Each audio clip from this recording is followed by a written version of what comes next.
জীবনে কোনোদিনও সংসারে উন্নতি আনতে পারবে না। কেন, তোমার কি সমস্যা হচ্ছে? তোমার ব্যবসার হাল দেখে আপনা আপনি মুখ দিয়ে বেরিয়ে আসছে। আমি কি করব বলো? আমি তো সৎপথেই ব্যবসাটা করবার চেষ্টা করছি, দেখতে তো পাচ্ছ। সবই দেখতে পাচ্ছি, কিন্তু কি করব বলো, সংসারটা যে আমি এইভাবে টানতে পারছি না। আজ এই নেই তো কাল সেই নেই, পরশু ওটা নেই। মোটামুটি করে তো চলে যাচ্ছে বলো, এর থেকে বেশি আমার আর কি করবার থাকতে পারে? তবে দেখে শিখতে পারো না জগন্নাথের দোকানটা কেমন রমরমিয়ে চলছে? কারোর সঙ্গে কারোর তুলনা করবে না। কেন করব না? ওর দোকানে অত খদ্দের, অত লোকজন, আর তোমার দোকানে মাছি উঠছে কেন? ওটা আমার ভাগ্যের দোষ গো। সব সময় ভাগ্যের দোষ দিলেও হয় না, নিজেকেও কিছু বুদ্ধি খাটাতে হয়। বলতে কি চাইছো তুমি, আমার বুদ্ধি নেই? না, সেরকম কিছু বলতে চাইনি আমি। তুমি তো সেটাই বোঝাতে চাইছো। এক কাজ করো না, তুমিও যাও না, গিয়ে বসো দোকানে, দেখি তোমার কত দম। বাড়ির বউ গিয়ে দোকানে বসবে? তার বেলায় তখন বাড়ির বউ হয়ে গেল, তাই তো? নয়তো কি? ভালো কথা বলছি শোনো, তুমি একটু ব্যবসার দিকে মন দাও, দেখো কোনো বড় অর্ডার পাও নাকি। আমাকে কেউ দিতে চায় না গো।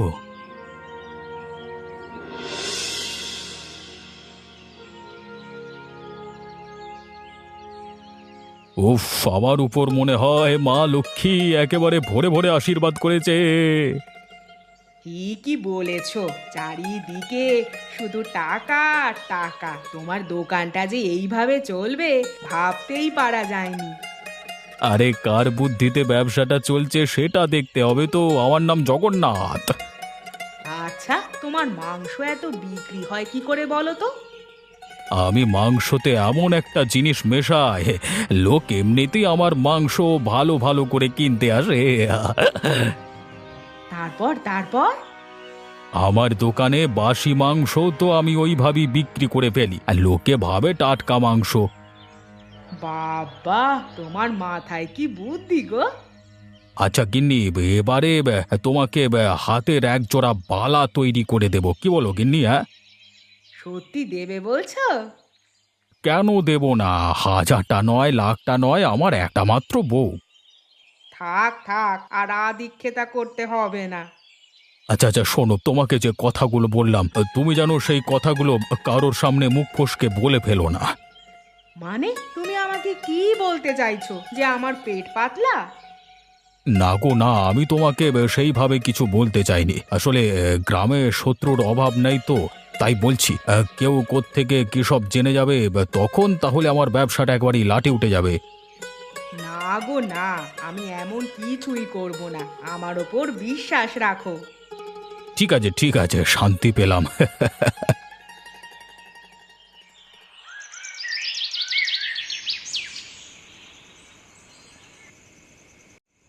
যা যা বলছি, তোর মতো কর্মচারী থাকবার থেকে না থাকা অনেক ভালো। আমি বেরিয়ে গেলে কিন্তু আপনার পর্দা ফাঁস করে দেবো সারা গায়ে। আমি কিন্তু আপনার অনেক কর্মকাণ্ডের সাক্ষী। হ্যাঁ, সে তো জানি, কিন্তু তোকে আটকাবার জন্য আমি একাই যথেষ্ট। তুই কি ভাবছিস তোকে আমি মুখ খুলতে দেবো লোকের সামনে? কেন, কি করবেন আপনি আমার সাথে? তোকে দরকার হলে এই পৃথিবী থেকে সরিয়ে দেব, কাক পক্ষীতেও টের পাবে না, কুচি কুচি করে কেটে মাংসের সাথে মিশিয়ে দেব। আপনি কিন্তু মহাপাপ করছেন। একদিন না একদিন তো আপনি ঠিকই ধরা পড়বেন। কে ধরবে তুই?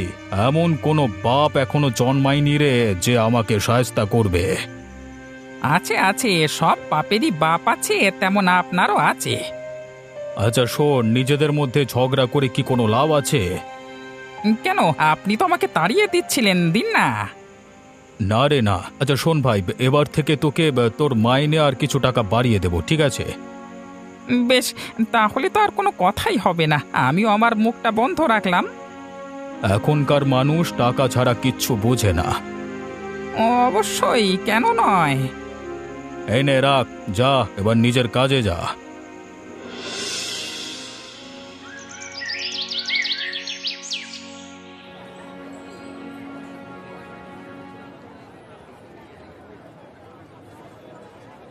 আরে আসুন আসুন, সবাই আমার দোকান থেকে মাংস নিয়ে যান। আমার দোকানে সব থেকে ভালো মাংস পাওয়া যায়।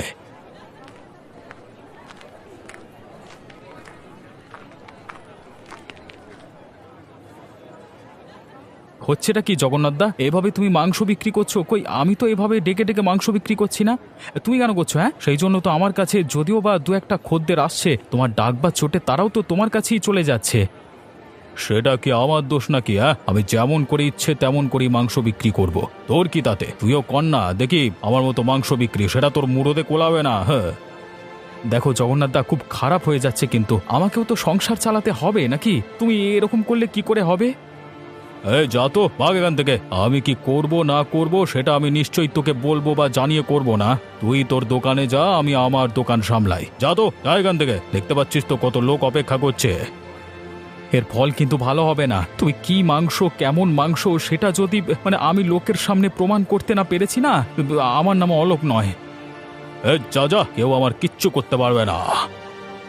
না না, এভাবে ভালো কথায় চিড়ে ভিজবে না। কিছু তো একটা উপায় আমাকে বের করতেই হবে।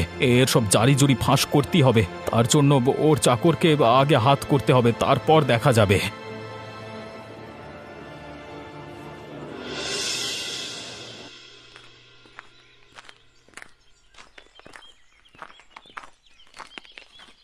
কি গো দিদি, তোমাকে যে আর দেখাই যায় না।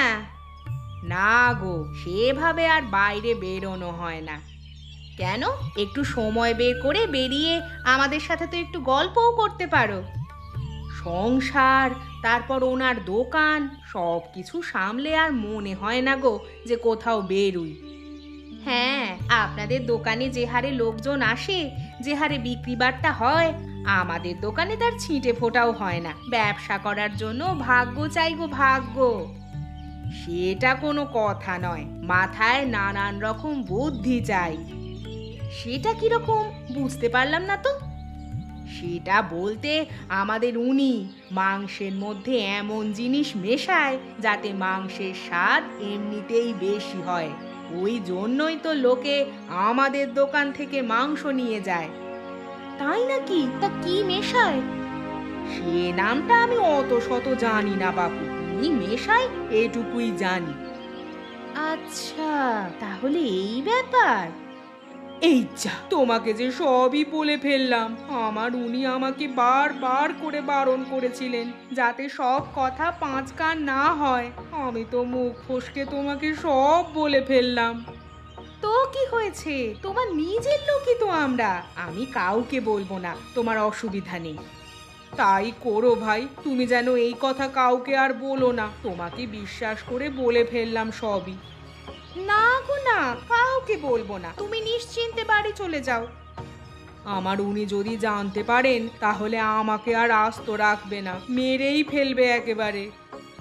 নিজের লোক হয়ে কেউ নিজের লোকের ক্ষতি করতে পারে বলো? তুমি সম্পূর্ণ আমার উপর বিশ্বাস রেখে যেতে পারো।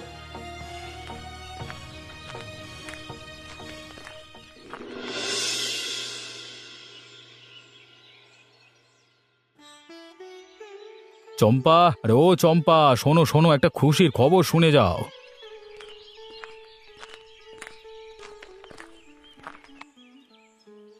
বলো বলো, ওটার জন্যই তো এতদিন অপেক্ষা করছিলাম। আমি একটা বড় বিয়ে বাড়িতে মাংসের অর্ডার পেয়েছি গো। বলো কি, এ তো দারুণ সুখবর। অবশ্যই একটা সুখবর। এবার আমি কত টাকা রোজগার করব সেটা শুধু অলোক দেখবে। হ্যাঁ, সেই দেখা ছাড়া আর ওদের কোনো কাজ থাকবে না। হ্যাঁ, এবারে আমার খেল দেখতে হবে। কি করবে তুমি? কেন জানো না? আরে ওই তো মাংসের মধ্যে ওষুধটা মেশাতে হবে তাই। দেখো বাপু, কোনো বিপদে যেন না পড়ো। যা করবে সাবধানে করবে। হ্যাঁ গো, হ্যাঁ ঠিক করব। আচ্ছা, তুমি যে অত মাংসে ওষুধ মেশাবে, লোকেরা যদি অসুস্থ হয়ে পড়ে তাহলে তো সব দোষ তোমার ঘাড়েই এসে পড়বে। না না, তখন আমি সব দোষ ওই অলোকের ঘাড়ে দিয়ে দেব, বলবো ও শত্রুতা করে এসব করেছে। আমার না খুব ভয় করছে, মন বলছে কিছু একটা বিপদ ঘটতে চলেছে। তোমার মন আজকাল অনেক কিছুই বলছে। যাও তো এখান থেকে, যাও। মাথা গরম করিও না, আমাকে আমার কাজ করতে দাও দেখি যত সব। জানো তো, আমি শ্যামাকে সব কথা মুখ ফসকে বলে ফেলেছি। কি হলো, আবার দাঁড়িয়ে পড়লে যে? কিছু একটা বলছিলে মনে হলো। উফ, মনে হচ্ছে শুনতে পাইনি। যাক বাবা, বেঁচে গেলাম। শুনতে পেলে মনে হয় ধর থেকে মুন্ডু একেবারে আলাদা করে দিত।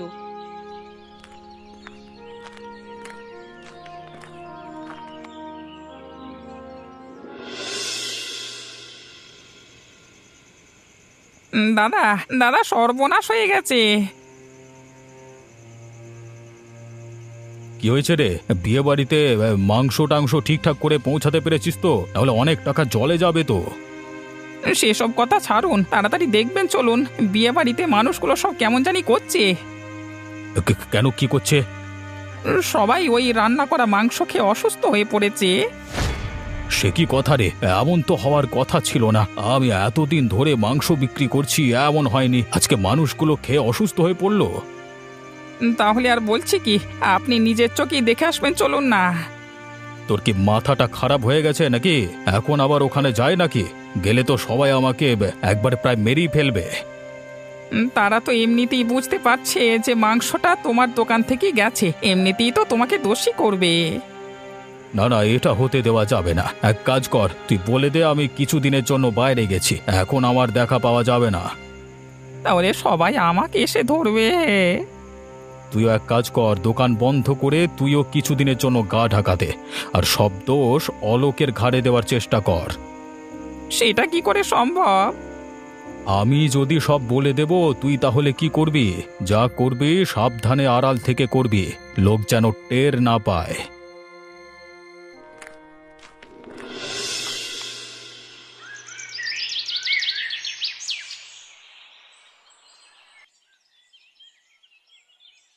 তো তুমি তুমি আমাদের মাংসের মধ্যে কি সব মিশিয়ে দিয়েছো? হ্যাঁ, আমি আবার এসবের মধ্যে এলাম কোত্থেকে? হ্যাঁ, আমি তো ওখানে ছিলামই না।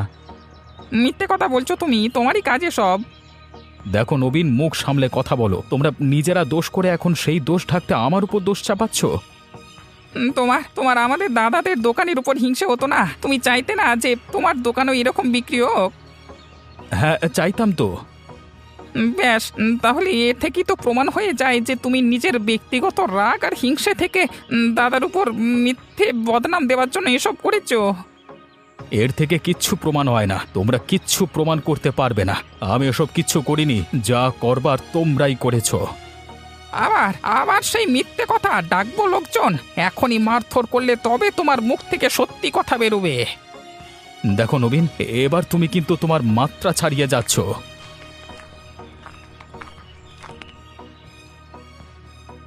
দেখ, তোর জন্য কিন্তু আমার ব্যবসা বন্ধ হবার জোগাড়। তুই ভালো চাস তো সত্যি কথা স্বীকার কর। তুমিও এসেছো, তুমি তো জানো আমি এসব কোনো কাজ করিনি। নবীন সেই থেকে মিথ্যে দোষারোপ করে যাচ্ছে। আমিও নবীনের সাথে একমত। কি প্রমাণ আছে যে তুই রাগ থেকে এ কাজ করিসনি? দেখো, আমার সাথে লাগতে এসো না, আমি ঠিক প্রমাণ করেই ছাড়বো যে আমি এ কাজ করিনি। কিচ্ছু প্রমাণ করতে পারবি না, উল্টে তুই নিজেই ফেঁসে যাবি। দেখ, তোর জন্য আজকে কত মানুষ অসুস্থ হয়ে পড়েছে। ঠিক আছে, তাই তো তাই, যাও তো, এর শেষ আমি দেখে তবে ছাড়বো। আজ যা যা, দেখি তোর কত দম।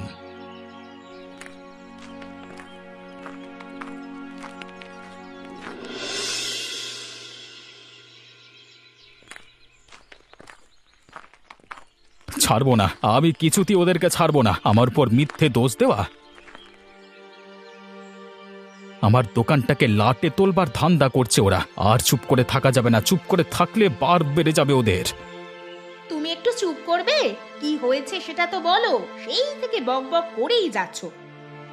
জানো, আজকে জগন্নাথদা আর তার চামচা বলে কিনা যে আমি নাকি ওদের বিয়ে বাড়িতে নিয়ে যাওয়া মাংসের মধ্যে নাকি ওষুধ মিশিয়েছি, আর তার জন্য লোকে অসুস্থ হয়ে পড়েছে। ওটা তুমি নয় গো, ওটা ওদের কাজ। মানে? সেদিন জগন্নাথদার বউয়ের সাথে গল্প করছিলাম, সে তখন কথায় কথায় মুখ ফসকে কথাটা বলে ফেলেছে। কি বলেছে সে? বলেছে একটা ওষুধ আছে, সেই ওষুধটা মেশালে নাকি মাংসের স্বাদ অনেক বেড়ে যায়, কিন্তু ওটা কোনোভাবে যদি বেশি পড়ে যায় তাহলেই বিপদ। কি হবে দিলে? দিলে মানুষ মরে পর্যন্ত যেতে পারে গো। এখানে তো তাই কাণ্ড করেছে ওরা। কি সর্বনেশে কথা গো! হ্যাঁ, সেই কথাই তো বলছি, এখন সব দোষ আমার উপর এসে পড়েছে। আমাদের এক কাজ করতে হবে। কি কাজ? জগন্নাথদার ওই চাকর, ওর মুখ থেকে সবকিছু স্বীকার করাতে হবে। একদম ঠিক কথা বলেছ। আমরা এরপর তাহলে ওটাই করব।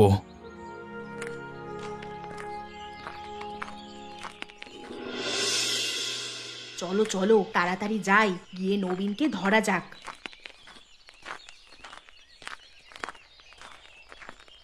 হ্যাঁ, ওই দেখো নবীন এইদিকেই আসছে, নিশ্চয়ই আবার জগন্নাথদার বাড়িতে যাচ্ছে কিছু কুমতলব বাড়তে।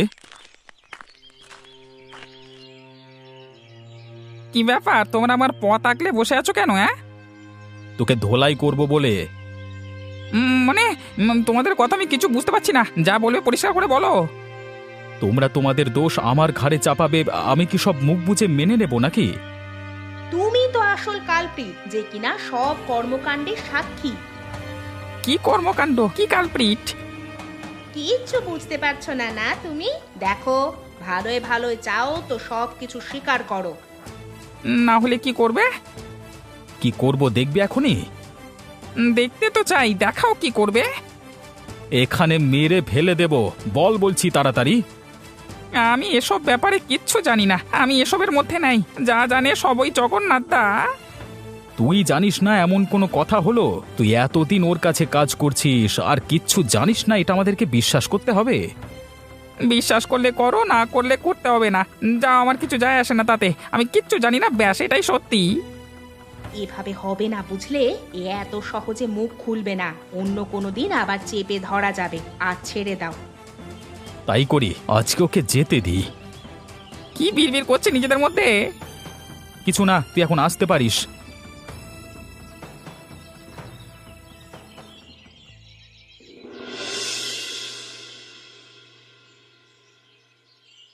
দাদা দাদা, এবার এই অলোক আর শ্যামার কিছু একটা ব্যবস্থা করুন, বড্ড উঠছে ওরা।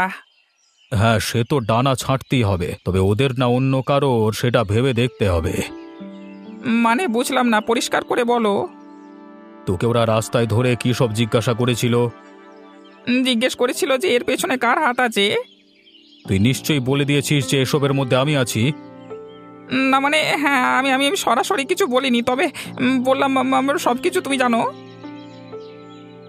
বাহ, তুমি তো প্রায় অর্ধেক সত্যি তাদেরকে বলে দিয়েছ, তাহলে তো তোমাকে আর বাঁচিয়ে রাখা যাবে না। আমি তো কিছুই বলিনি দাদা তাদেরকে। না বললেও তুমি আমার অনেক কর্মকাণ্ডের সাক্ষী। তুমি যে কোনো সময়ে যে কারোর কাছে মুখ খুললি তো বিপদ, সে তো বন্ধ করতেই হবে। দাদা আমি কিচ্ছু করিনি দাদা, আমাকে মারবেন না, বিনা দোষে আমাকে কেন মারবেন? না না, তোমাকে আমি আর রাখবো না, আর তোমার কোনো কথাও শুনবো না, তোমাকে মরতেই হবে। বাঁচাও! উফ, একটা পথের কাঁটা সরে গেল। নিজে নামতে নামতে মানুষটা আজ এত নিচে নেমে গেছে যে মানুষ মারতে তার হাত পর্যন্ত কাঁপলো না। সব কথা শ্যামা আর আলোককে জানাতে হবে। কি ব্যাপার গো, নবীনকে আর কিছু জিজ্ঞেস করলে না যে? হ্যাঁ করব, কিন্তু কিন্তু কি, নিজের ওপর মিথ্যে বদনাম কি ঘোচাবার ইচ্ছা নেই? সব ইচ্ছেই আছে, তবে নবীনকে কিছুদিন ধরে দেখা পাচ্ছি না। দেখতে পাচ্ছ না, ওর দিনের পর দিন করে যাওয়া কুকর্মকে প্রশ্রয় দিয়ে গেছি। তুমি কি করবে বলো? তুমি কি জানতে ও অপরাধ করতে করতে এত বড় অপরাধী হয়ে যাবে? সেই দিন শ্যামার সামনে আমি ও সব সত্যি কথা প্রায় বলে ফেলেছিলাম, কিন্তু আবার চুপও করে গিয়েছিলাম। ভেবেছিলাম ও যদি কোনোভাবে জানতে পারে তাহলে হয়তো আমাকে প্রায় মেরেই ফেলবে। হ্যাঁ, আমি সব কথাই ওনাকে এসে বলেছি, তারপর ঠিকও করেছিলাম নবীনকে দিয়ে সব সত্যি স্বীকার করাবো। কিন্তু ভাগ্যের পরিহাস, ওকে ওর যোগ্য শাস্তি জগন্নাথদা নিজেই দিয়ে দিল। কিন্তু এবার জগন্নাথদার শাস্তির ব্যবস্থা করতে হবে। হ্যাঁ নিশ্চয়ই, ওকে শাস্তি পেতেই হবে। আমি তোমাদের পাশে আছি। যে আজ এতগুলো মানুষের মৃত্যুর কারণ, তাকে তো আজ নিজেই মরতে হবে। আপনি বলছেন এ কথা? হ্যাঁ আমি বলছি, আমি তোমাদের পাশে আছি, তোমরা যা করবে করো।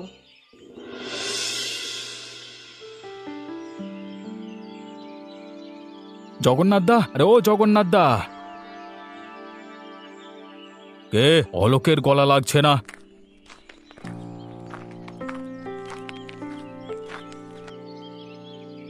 হ্যাঁ, আমি তোমার সাথে কিছু কথা বলতে এলাম।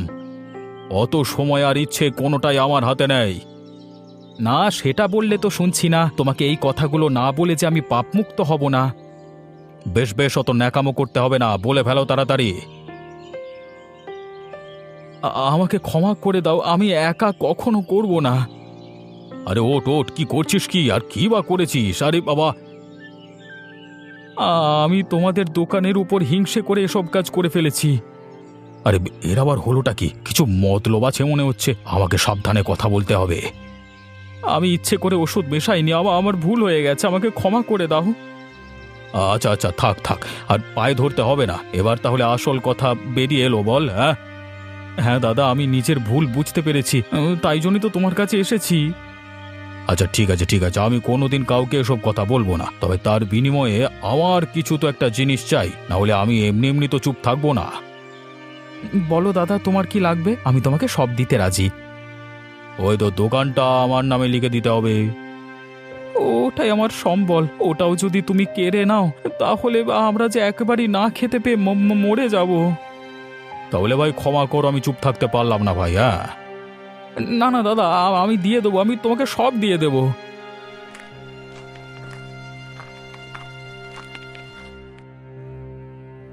কেউ কাউকে কিচ্ছু দেবে না। তুমি তুমি এখানে কি করছো, মানে আমাদের দুজনের কথার মাঝে? এবার না চুপ করলে, না থামালে তুমি যে থামবে না। এখানে আমি কি করলাম? ও অলোক তো নিজে থেকে ওর দোকানটা আমার নামে করে দিচ্ছে। কত দয়া শরীর অলোকের, মানে আর কত অন্যায় করবে তুমি? এবার তো থামো। নবীনকেও তো পৃথিবী থেকে সরিয়ে দিলে। একদম নয়। আমি নিজে দেখেছি তুমি তাকে কিভাবে মেরেছো। তাহলে তো তোমাদের কাউকে বাঁচিয়ে রাখা যাবে না, সবাইকে এখানে আজকে পুঁতে ফেলবো। কে কাকে পুঁতে ফেলে দেখো। বল, বলছি সত্যি কথা বল, সব স্বীকার কর নিজের মুখে। কিছুতেই না, কিছুতেই না। তবে দেবো ফাঁস লাগিয়ে। না না, সব বলছি সব বলছি। আমি আবার দোকানের খদ্দের বাড়ানোর জন্য, মাংসের স্বাদ বাড়ানোর জন্য ওষুধ মেশাতাম, কিন্তু সেই ওষুধ কোনোভাবে বেশি পড়ে যাওয়ায় বিয়ে বাড়ির অর্ধেক লোক সেটা খেয়ে মারা যায়। নবীনকে কে খুন করেছে? আমি করেছি আমি। এবার আমাকে ছেড়ে দাও, ওরে বাবা। দেবো, তবে সেটা চিরতরে।